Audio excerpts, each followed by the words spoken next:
इन्हें रब की खुशी का ख्याल रखना है, वो फिर की करेगा? दुनिया नूं दिखाने वास्ते तो सानू अपने कपड़े नूं सही करना पएगा, चंगा कपड़ा पाना पएगा।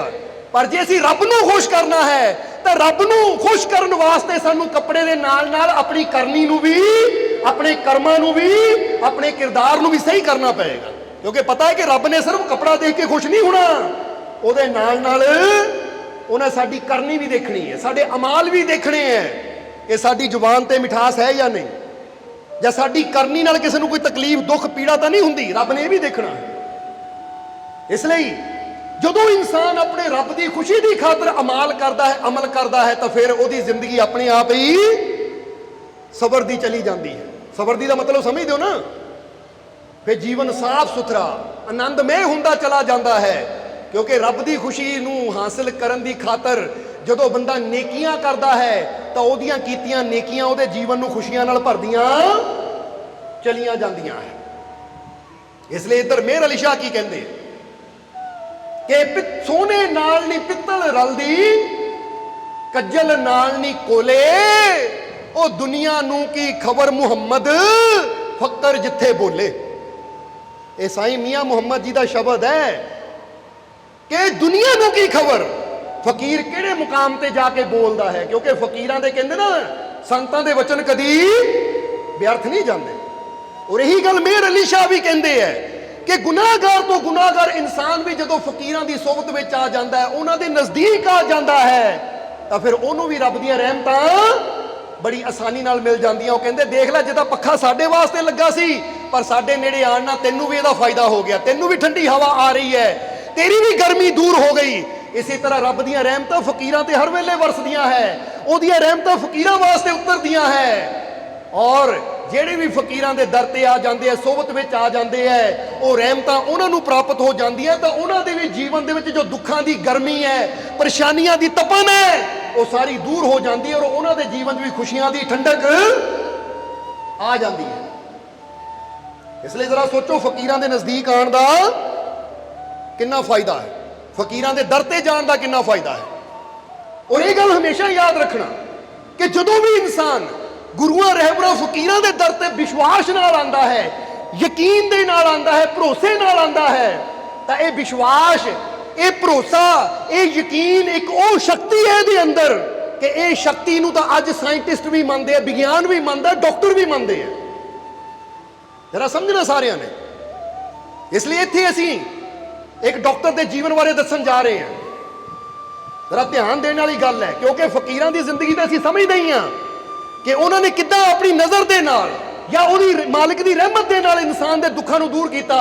अज बहुत डॉक्टर ऐसे है जिहड़े मैडिटेशन दे जरिए, ध्यान दे जरिए, विश्वास दे जरिए इंसान दे दुखां नूं बिना दवाई तो ठीक कर रहे हैं।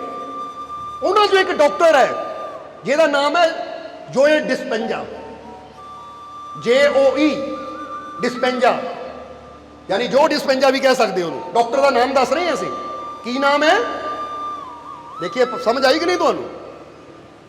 जो डिस्पेंजा कहंदे मैडिटेशन ते इन्ना विश्वास करता है ये डॉक्टर, रब दीयां रहमतां ते इन्ना विश्वास करता है, यानी गॉड दी पावर ते, द पावर ऑफ गॉड ते इन्ना बिलीव करता है कि इन्हें एक बुक लिखी है जिहदा नाम है यू आर द प्लेसिबो।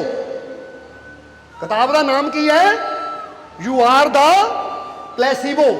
यदि किताब लिखी हुई है जिहदे सच्चियां घटनावां इन्हां लिखियां हुई है कि बिना किसी दवाई तो किद्दां इंसान अपने रब ते विश्वास रख के, मैडिटेशन करके, ध्यान करके, भरोसा करके अपने जीवन दीयां बड़ियां बड़ियां तकलीफां तो मुक्ति पा सकता है।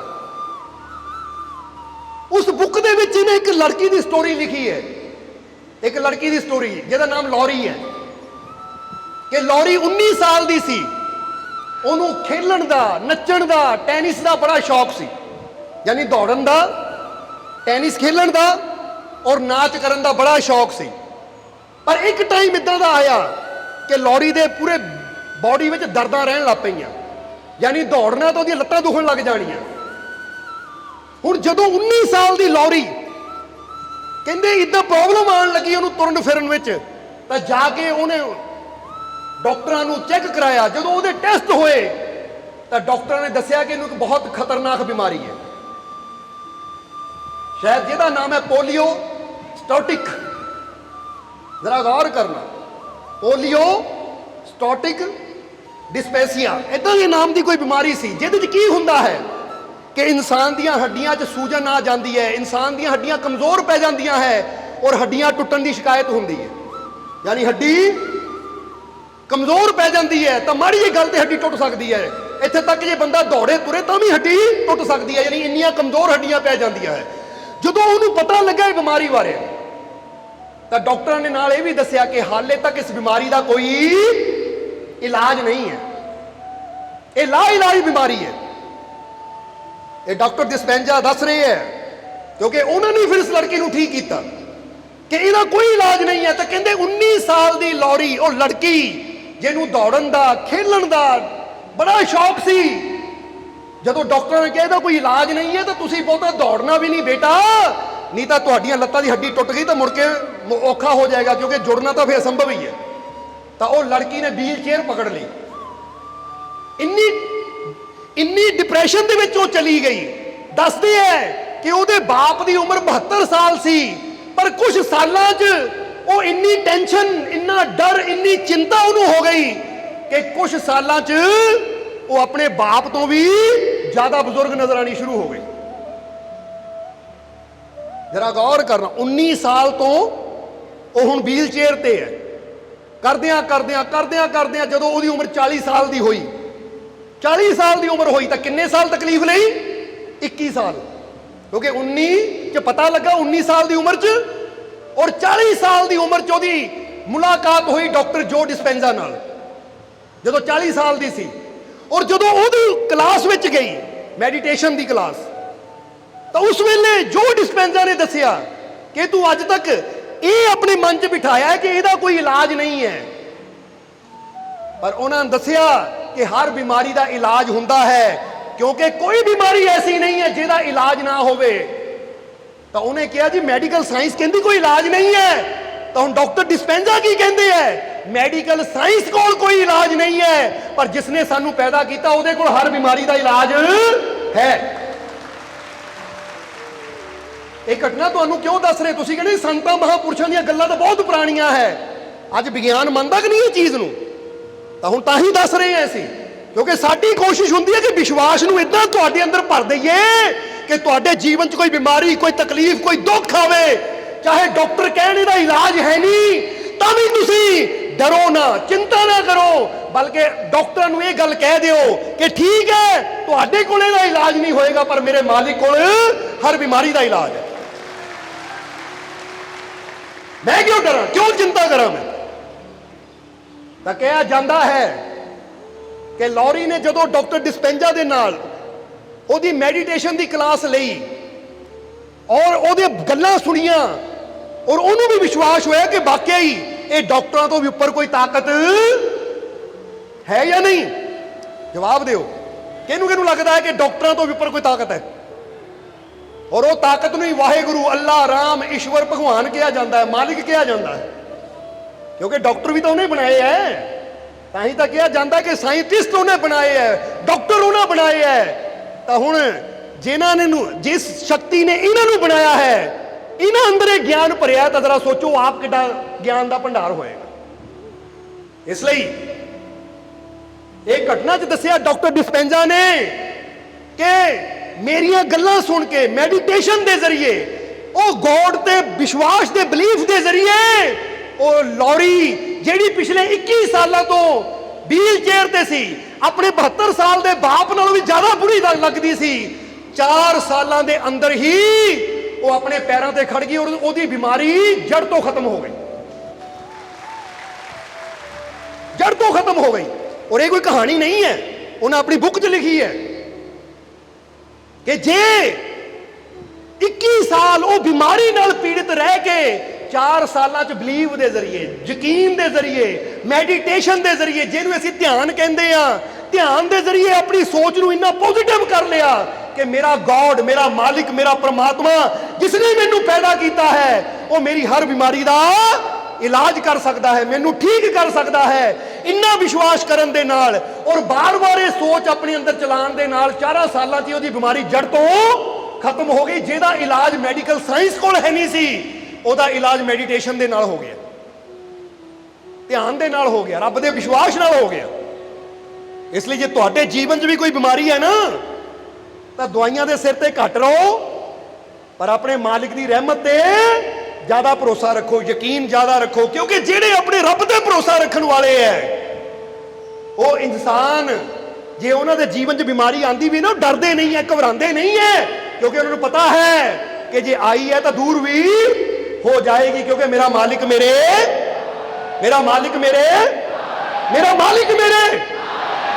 ਤੁਸੀਂ ਮੰਨਦੇ ਹੋ ਨਾ? ਅੱਜ ਤੋਂ ਸਾਰੇ ਡਰ ਛੱਡ ਕੇ ਜਾਣਾ ਇੱਥੇ। ਜਿਹਦਾ ਮਿੱਟੀ ਝਾੜਦਾ ਨਾ ਬੰਦਾ, ਜੇ ਤੁਹਾਡੇ ਮਨ 'ਚ ਵੀ ਬਿਮਾਰੀ ਨੂੰ ਲੈ ਕੇ, ਹਾਲਾਤਾਂ ਨੂੰ ਲੈ ਕੇ, ਜਾਂ ਕਿਸੇ ਕਿਸਮ ਦੀ ਟੈਨਸ਼ਨ ਕੰਮਕਾਰ ਨੂੰ ਲੈ ਕੇ ਕੋਈ ਵੀ ਪ੍ਰੋਬਲਮ ਹੈ, ਤਾਂ ਅੱਜ ਸਾਰੀਆਂ ਚਿੰਤਾਵਾਂ, ਸਾਰੀਆਂ ਟੈਨਸ਼ਨਾਂ, ਸਾਰੇ ਡਰ ਇੱਥੇ ਝਾੜ ਕੇ ਜਾਣੇ ਹੈ ਕਿ ਅੱਜ ਮੈਂ ਡਰ ਝਾੜ ਰਿਹਾ ਹਾਂ, ਚਿੰਤਾਵਾਂ ਨੂੰ ਛੱਡ ਰਿਹਾ ਹਾਂ, ਅੱਜ ਮੈਂ ਫਿਕਰਾਂ ਨੂੰ ਛੱਡ ਰਿਹਾ ਹਾਂ ਔਰ ਆਪਣੇ ਮਾਲਿਕ ਦੇ ਪਿਆਰ ਔਰ ਵਿਸ਼ਵਾਸ ਨੂੰ ਪਕੜ ਰਿਹਾ ਹਾਂ। ਕਿਹੜੀ ਛੱਡਣੀ ਚੀਜ਼? ਜਵਾਬ ਦੇ ਦਿਓ। ਡਰ ਛੱਡਣਾ ਹੈ। ਕਿਹੜੀ ਛੱਡਣੀ ਹੈ? ਚਿੰਤਾ ਛੱਡਣੀ ਹੈ। ਕੀ ਛੱਡਣਾ ਹੈ? ਜਵਾਬ ਨਹੀਂ ਹੈ।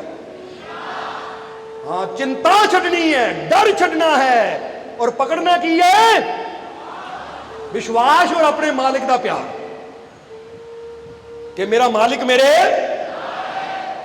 फिर कादी चिंता? जे लौरी ला इलाज बीमारी नूं 4 सालों के विश्वास की सोच नाल ठीक कर सकती है, तां ही तां डिस्पेंजा ने बड़ी प्यारी गल लिखी है कि तुहाडा विश्वास और तुहाडी सोच ਇਹ ਤੁਹਾਡਾ ਨੁਕਸਾਨ ਵੀ ਕਰ ਸਕਦੇ ਆ ਤੇ ਤੁਹਾਡਾ ਫਾਇਦਾ ਵੀ ਕਰ ਸਕਦੇ ਹੈ। ਜੇ ਤੁਸੀਂ ਇਹ ਵਿਸ਼ਵਾਸ ਕਰ ਲਿਆ ਕਿ ਆ ਮੇਰਾ ਕੰਮ ਨਹੀਂ ਹੋਣਾ ਜਾਂ ਮੇਰੀ ਬਿਮਾਰੀ ਠੀਕ ਨਹੀਂ ਹੋਣੀ, ਜੇ ਤੁਸੀਂ ਨਹੀਂ ਤੇ ਵਿਸ਼ਵਾਸ ਕਰ ਲਿਆ ਕਿ ਮੈਂ ਠੀਕ ਨਹੀਂ ਹੋਣਾ, ਤਾਂ ਤੁਹਾਡਾ ਇਹ ਵਿਸ਼ਵਾਸ ਤੁਹਾਨੂੰ ਨੁਕਸਾਨ ਪਹੁੰਚਾਏਗਾ। ਤਾਂ ਜੇ ਤੁਸੀਂ ਵਿਸ਼ਵਾਸ ਕਰ ਲਿਆ ਕਿ ਨਹੀਂ, ਮੇਰਾ ਮਾਲਿਕ ਮੇਰੇ ਨਾਲ ਹੈ, ਸਭ ਕੁਝ ਠੀਕ ਹੋਏਗਾ, ਮੇਰੇ ਜੀਵਨ 'ਚ ਖੁਸ਼ੀਆਂ ਆਣਗੀਆਂ, ਮੈਨੂੰ ਕਾਮਯਾਬੀ ਮਿਲੇਗੀ, ਮੈਨੂੰ ਸਫਲਤਾ ਮਿਲੇਗੀ, ਅਗਰ ਇਹ ਵਿਸ਼ਵਾਸ ਕਰ ਲਿਆ ਤਾਂ ਫਿਰ ਤੁਹਾਨੂੰ ਫਾਇਦਾ ਹੋਣਾ ਸ਼ੁਰੂ ਹੋ ਜਾਏਗਾ। ਇਸ ਕਰਕੇ ਜੇ ਕੋਈ ਨਸ਼ਾ ਕਰਦਾ ਹੈ ਨਾ, ਚਾਹੇ ਸ਼ਰਾਬ ਦਾ ਨਸ਼ਾ ਹੋਵੇ, ਚਾਹੇ ਕਿਸੇ ਕਿਸਮ ਦਾ ਵੀ ਨਸ਼ਾ ਹੋਵੇ, ਜੇ ਉਹ ਆਪਣੇ ਮਨ 'ਚ ਸੋਚਦਾ ਹੈ ਕਿ ਮੇਰੇ ਤੋਂ ਨਹੀਂ ਛੱਡ ਹੋਣਾ, ਮੈਂ ਨਹੀਂ ਛੱਡ ਸਕਦਾ, ਮੈਂ ਨਹੀਂ ਛੱਡ ਸਕਦਾ, ਤਾਂ ਆਪਣੇ ਆਪ ਨੂੰ ਇੰਨਾ ਕਮਜ਼ੋਰ ਬਣਾ ਲੈਂਦਾ ਕਿ ਕਦੀ ਨਸ਼ਾ ਛੱਡ ਹੀ ਨਹੀਂ ਸਕਦਾ। ਤਾਂ ਜੇ ਇਨਸਾਨ ਕਵੇ ਕਿ ਮੇਰਾ ਮਾਲਿਕ ਮੇਰੇ ਨਾਲ ਹੈ, ਮੈਂ ਕੋਸ਼ਿਸ਼ ਕਰਨੀ, ਮੈਂ ਛੱਡ ਸਕਦਾ, ਮੈਨੂੰ ਪਤਾ ਹੈ ਇਹ ਨਸ਼ਾ ਮੇਰੇ ਜੀਵਨ ਚੋਂ ਬੜੀ ਆਸਾਨੀ ਨਾਲ ਨਿਕਲ ਸਕਦਾ ਹੈ, ਕਿਉਂਕਿ ਜੈਸਾ ਐਸੇ ਵਿਸ਼ਵਾਸ ਕਰ ਲੈਣਾ, ਰੱਬ ਦੀ ਵੈਸੀ ਰਹਿਮਤ ਸਾਡੇ ਤੇ ਹੋਣੀ ਸ਼ੁਰੂ ਹੋ ਜਾਣੀ ਹੈ। ਸਮਝਦੇ ਹੋ ਕਿ ਨਹੀਂ? ਹੁਣ ਛੋਟਾ ਜਿਹਾ ਕੰਮ ਹੀ ਹੋਵੇ, ਤੁਸੀਂ ਕਹਿਣਾ ਸ਼ੁਰੂ ਕਰ ਦਿਓ ਮੇਰੇ ਤੋਂ ਨਹੀਂ ਹੋਣਾ, ਮੇਰੇ ਤੋਂ ਨਹੀਂ ਹੋਣਾ, ਤਾਂ ਤੁਸੀਂ ਦੇਖੋਗੇ ਉਹ ਕੰਮ ਕਰਨ ਲੱਗਿਆ ਵੀ ਤੁਹਾਡੇ ਅੰਦਰ ਇਦਾਂ ਡਰ ਹੋਣਾ ਹੈ ਕਿ ਹੋ ਹੀ ਨਹੀਂ ਪਾਣਾ। ਤਾਂ ਜੇ ਤੁਸੀਂ ਕਹੋ ਕੋਈ ਗੱਲ ਨਹੀਂ, ਅੱਜ ਮੈਂ ਕਦੀ ਕੀਤਾ ਨਹੀਂ ਹੈ ਪਰ ਮੈਂ ਕੋਸ਼ਿਸ਼ ਕਰਨੀ ਹੈ ਔਰ ਮੈਨੂੰ ਯਕੀਨ ਹੈ ਮੇਰਾ ਮਾਲਿਕ ਮੇਰੇ ਨਾਲ ਹੈ, ਮੈਨੂੰ ਕਾਮਯਾਬੀ ਮਿਲੇਗੀ, ਤੁਸੀਂ ਕੋਸ਼ਿਸ਼ ਕਰੋਗੇ ਤਾਂ ਬੜੀ ਆਸਾਨੀ ਨਾਲ ਹੀ ਤੁਹਾਨੂੰ ਉਹ 'ਚ ਕਾਮਯਾਬੀ ਵੀ ਮਿਲ ਜਾਏਗੀ। ਕਿਉਂਕਿ ਤੁਹਾਡੇ ਵਿਸ਼ਵਾਸ ਨਾਲ ਕੀ ਹੁੰਦਾ ਹੈ? ਵਿਸ਼ਵਾਸ ਨਾਲ ਪਤਾ ਕੀ ਹੁੰਦਾ ਹੈ, ਜਾਂ ਮਾਲਿਕ ਨੂੰ ਯਾਦ ਕਰਨ ਨਾਲ ਕੀ ਹੁੰਦਾ ਹੈ? ਇੱਥੇ ਅਸੀਂ ਹਜ਼ੂਰ ਗੌਸ ਦੇ ਜੀਵਨ ਦੀ ਬੜੀ ਪਿਆਰੀ ਘਟਨਾ ਦੱਸਣ ਜਾ ਰਹੇ ਹਾਂ ਤੁਹਾਨੂੰ, ਕਿਉਂਕਿ ਹਜ਼ੂਰ ਨੇ ਇਸ ਘਟਨਾ ਦੇ ਵਿੱਚ ਕਾਮਯਾਬੀ ਦਾ ਰਸਤਾ ਦੱਸਿਆ ਹੈ। ਕਾਹਦਾ ਰਸਤਾ ਦੱਸਿਆ ਹੈ? ਕਾਹਦਾ? ਕਾਮਯਾਬੀ ਦਾ, ਸਫਲਤਾ ਦਾ, ਖੁਸ਼ੀਆਂ ਦਾ ਰਸਤਾ ਦੱਸਿਆ ਹੈ। ਹੁਣ ਜ਼ਰਾ ਇੱਕ ਹਜ਼ੂਰ ਦੇ ਜੀਵਨ ਦੀ ਸਾਖੀ, ਹਜ਼ੂਰ ਦੇ ਜੀਵਨ ਦਾ ਜੋ ਵਾਕਿਆ ਹੈ ਨਾ, ਇਹਨੂੰ ਜ਼ਰਾ ਗੌਰ ਨਾਲ ਸੁਣਨਾ, ਕਿਉਂਕਿ ਇਹ 'ਚ ਕਾਮਯਾਬੀ ਦਾ, ਸਫਲਤਾ ਦਾ ਰਸਤਾ ਹੈ ਕਿ ਅਗਰ ਜੀਵਨ 'ਚ ਕਾਮਯਾਬ ਹੋਣਾ ਹੈ, ਸਫਲ ਹੋਣਾ, ਤਾਂ ਸਾਨੂੰ ਕੀ ਕਰਨਾ ਪਏਗਾ। ਜਾਣਨਾ ਚਾਹੁੰਦੇ ਹੋ ਤੁਸੀਂ? ਤਾਂ ਫਿਰ ਧਿਆਨ ਦੇਣਾ ਜ਼ਰਾ ਕਿ ਇੱਕ ਦਿਨ ਹਜ਼ੂਰ ਆਪਣੇ ਦਰਬਾਰ 'ਚ ਆਪਣੇ ਪਿਆਰਿਆਂ ਕੋਲ ਬੈਠੇ ਹੋਏ ਸੀ। ਇਹ ਗੱਲ ਹੈ ਹਜ਼ੂਰ ਗੌਸ ਪੀਰਾਂ ਨੇ ਪੀਰ ਜਨਾਬ ਦਸਤਗੀਰ ਰਹਿਮਤੁल्लाह अलैह, ਜਿਨ੍ਹਾਂ ਨੇ 12 ਸਾਲ ਦੇ ਡੁੱਬੇ ਬੇੜੇ ਬੰਨੇ ਲਾਏ, ਉਹਨਾਂ ਦੇ ਜੀਵਨ ਦੀ ਇਹ ਬੜੀ ਪਿਆਰੀ ਘਟਨਾ ਹੈ ਕਿ ਇੱਕ ਦਿਨ ਹਜ਼ੂਰ ਬੈਠੇ ਹੋਏ ਸੀ ਆਪਣੇ ਪਿਆਰਿਆਂ ਦੇ ਕੋਲ ਕਿ ਇੱਕ ਜ਼ਮੀਂਦਾਰ ਆਇਆ। ਜ਼ਮੀਂਦਾਰ ਜਿਹੜਾ ਬਹੁਤ ਬੜੀ ਜ਼ਮੀਨ ਦਾ ਮਾਲਿਕ ਸੀ, ਕਾਫੀ ਜ਼ਮੀਨ ਸੀ ਉਹਦੇ ਕੋਲ। ਉਹ ਆਇਆ ਔਰ ਆ ਕੇ ਹਜ਼ੂਰ ਨੂੰ ਸਲਾਮ ਕਰਦਾ, ਯਾਨੀ ਨਮਸਕਾਰ ਕਰਦਾ ਹੈ और फिर बेनती करता है हजूर अगे, क्योंकि बड़ा दुखी है, बड़ा परेशान है। तो हजूर उन्होंने पूछते हैं की गल हो गई भी, की परेशानी है? तो दसदा है कि हजूर मेरे को जमीन बहुत है, जमीन मेरे को बहुत है, पर की करा हजूर, जमीन मेरी बंजर है, उत्ते कोई फसल नहीं उगती, ना ही उत्थे कोई पानी का इंतजाम है। तो उस वेले हजूर ने पूछा की गल, कुआं खोदन की कोशिश नहीं की? क्योंकि उस वेले कुएं खोदे जाते थे। अजकल तो बंदा बोर करांदा, मोटरां लवा लेंदा, ट्यूबवेल लग जाते हैं, पर उस वेले जो जमीन नूं पानी लाना हो तो बंदा कुएं खोद के फिर वो जमीन सींचना सी। तो हजूर ने कहा की गल, कुआं खोदन की कोशिश नहीं की?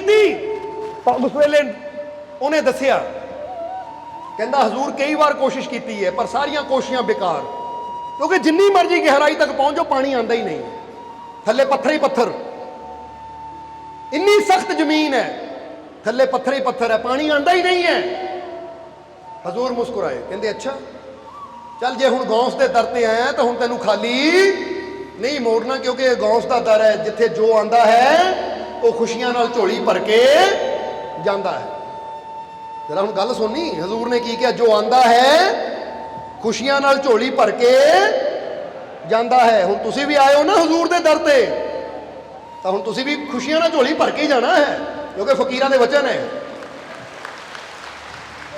पर यह झोली भरती कहना दी जिन्हां अंदर प्यार होवे, विश्वास होवे, जिहड़े बस मेला देखण आए है कि चलिए मेला देख के आ जाइए, लंगर पानी छक के आ जाइए, तो फिर असीं कोई गल कहंदे हैं कि मेला मेला हर कोई आखे, मैं भी आखा मेला। बोलो समझदे हो कि नहीं?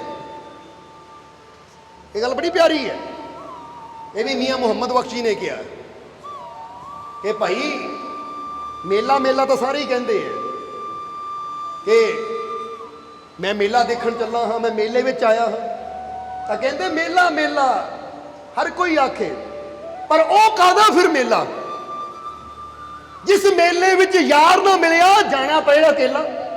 वो कहते वो कादा मेला जिस मेले विच अपने यार नाल ही मुलाकात ना हुई, बस घूम फिर के ही आ गए, बाहरों सैर सपाटा करके दुकाना देख के आ गए। वो जे मेले च गया है तो बैठ अपनी सुरती अपने यार नाल, अपने मालिक नाल, मुर्शद नाल जोड़, क्योंकि मेला उही सफल हुंदा जिथे यार नाल मेल हो जावे, क्योंकि उहदे नाल मिलेगा तो फिर ही उहदियां रहमतां तेरे तक पहुंचणगी। इस करके बाहरों ही ना घूम फिर के जाया करो, सत्संग च बैठिया करो, क्योंकि सत्संग च बह के फिर ही साडी रूह दा वो रहमतां नाल मेल हुंदा है। जिद्दां मेहर अली शाह कहंदे ने, जिहड़ा गुनाहगार तो गुनाहगार भी फकीरां दे कोल आ जावे तो उहनूं भी बड़ी आसानी नाल रहमतां मिल जांदियां। तो जे इंसान दूर रहे तो दूर बैठे नूं वो रहमत वो बख्शिश फिर प्राप्त नहीं होंगी। इसलिए इधर हजूर कहते कि जे हुण दर ते आ ही गया है तो गौस के दर तो कभी कोई खाली नहीं जाता। चल चल तेरी जमीन देखते हैं जाके। कहते हजूर उठे और अपने कुछ सेवादारां दे नाल उहदे नाल नाल चल पे। चलदियां चलदियां शहर तो बाहर जिथे उहदी जमीन सी उत्थे आ गए। हुण जदों जमीन ते आए तो उन्हें दसिया कि हजूर आ है मेरी जमीन। जदों देखिया दूर दूर तक जमीन बंजर, घास तक नहीं है, उत्थे बड़ी सख्त जमीन है। हुण जदों हजूर ने देखिया तो एक जगह जिहड़ी सख्त जमीन सी, हजूर ने इशारा किया अपने सेवादारां नूं कि इत्थे साडा मुसल्ला विछा दिओ, चादर विछा दिओ। उत्थे चादर विछाई गई तो हजूर बह गए। बैठ के हजूर ने अपनी अखां बंद कर लईआं, अपने मालिक नूं, अपने रब नूं याद करन लग गए। थोड़ी देर अपने मालिक की बंदगी की, उहदा नाम लिया, फिर हजूर ने अखां खोलियां। जदों अखां खोलियां तो हजूर ने सेवादारां नूं कहा ये मुसल्ला कपड़ा हटाओ और इत्थे खुदाई करो। हुण जदों मुसल्ला हटाया गया, कपड़ा हटाया गया, उत्थे खुदाई की गई तो कहते जिद्दां ही उत्थे 5 फुट मारे तो नाल ही पानी की धार निकल आई। तेरा समझना। हजूर कहते लै इत्थे कुआं नहीं, इत्थे होज बना। होज कहते बौली नूं, क्योंकि कुएं का पानी बड़ा गहरा हुंदा है तो होज का पानी बड़ा उपर हुंदा है, बड़ा उपर हुंदा है। जिन्ना मर्जी भरीए थल्ले आंदा रहिंदा है। हजूर कहते इत्थे होज बनाओ और इहदे नाल अपनी बंजर जमीन नूं सींच, पानी कभी खत्म नहीं होएगा। ਹੁਣ ਜਦੋਂ ਉਹਨੇ ਜ਼ਮੀਂਦਾਰ ਨੇ ਦੇਖਿਆ, ਜ਼ਮੀਨ ਦੇ ਮਾਲਿਕ ਨੇ, ਉਹ ਕਹਿੰਦਾ ਹਜ਼ੂਰ ਕਮਾਲ ਦੀ ਗੱਲ ਹੈ, ਮੈਂ ਕਈ ਵਾਰ ਇੱਥੇ ਕੂਆਂ ਖੋਦਣ ਦੀ ਕੋਸ਼ਿਸ਼ ਕੀਤੀ, ਕਈ ਫੁੱਟ ਗਹਿਰਾ ਕੂਆਂ ਵੀ ਖੋਦ ਲਿਆ, ਪਰ ਜ਼ਮੀਨ ਇੰਨੀ ਪੱਥਰ ਹੈ ਕਿ ਥੱਲੇ ਪੱਥਰ ਹੀ ਆ ਜਾਂਦੇ, ਪਾਣੀ ਨਿਕਲਦਾ ਹੀ ਨਹੀਂ ਸੀ। ਔਰ ਇੱਥੇ 5 ਫੁੱਟ ਮਾਰਨ ਨਾਲ ਹੀ ਪਾਣੀ ਨਿਕਲ ਆਇਆ। ਮੈਂ ਇੰਨਾ ਗਹਿਰਾ ਖੋਦਿਆ ਤਾਂ ਨਹੀਂ ਪਾਣੀ ਮਿਲਿਆ, ਔਰ ਇੱਥੇ ਥੋੜਾ ਜਿਹਾ ਖੋਦਣ ਨਾਲ ਪਾਣੀ ਕਿੱਦਾਂ ਆ ਗਿਆ। ਤਾਂ ਹੁਣ ਕਾਮਯਾਬੀ ਦਾ ਰਸਤਾ ਹਜ਼ੂਰ ਦੱਸਦੇ ਹੈ। ਹਜ਼ੂਰ ਕਹਿੰਦੇ ਇੱਕ ਗੱਲ ਦਾ ਧਿਆਨ ਰੱਖ, ਇਹ ਸਾਡੇ ਸਾਰਿਆਂ ਵਾਸਤੇ ਹੈ। ਉਹਨੂੰ ਹਜ਼ੂਰ ਕਹਿ ਰਹੇ ਹੈ ਕਿ ਅਗਰ ਬੈਠ ਕੇ ਆਪਣੇ ਰੱਬ ਨੂੰ ਯਾਦ ਕੀਤਾ ਜਾਵੇ, ਉਹਦੀ ਬੰਦਗੀ ਕੀਤੀ ਜਾਵੇ, ਉਹਦੇ ਅੱਗੇ ਦੁਆ ਕੀਤੀ ਜਾਵੇ, ਤਾਂ ਉਹ ਰੱਬ ਵੀ ਬੰਦੇ ਦੇ ਨੇੜੇ ਆ ਜਾਂਦਾ। ਫਿਰ ਇਹ ਪਾਣੀ ਕੀ ਚੀਜ਼ ਹੈ? ਜਿਹੜਾ ਰੱਬ ਕਹਿੰਦੇ ਨਾ ਅਰਸ਼ੇ ਮੁਅੱਲਾ ਤੇ ਬੈਠਾ ਹੈ, ਆਸਮਾਨ ਤੇ ਬੈਠਾ ਹੈ, ਉਹਦੀ ਇਬਾਦਤ ਕਰਨ ਨਾਲ, ਉਹਨੂੰ ਯਾਦ ਕਰਨ ਨਾਲ, ਤਾਂ ਉਹ ਵੀ ਬੰਦੇ ਦੇ ਨੇੜੇ ਆ ਜਾਂਦਾ ਹੈ। ਫਿਰ ਪਾਣੀ ਕੀ चीज है? सब्सक्राइब कीजिए सर्व संध्या दरबार कांटिया शरीफ चैनल को और बेल आइकन दबाइए मालिक जी के लेटेस्ट सत्संग की वीडियो को सबसे पहले देखने के लिए।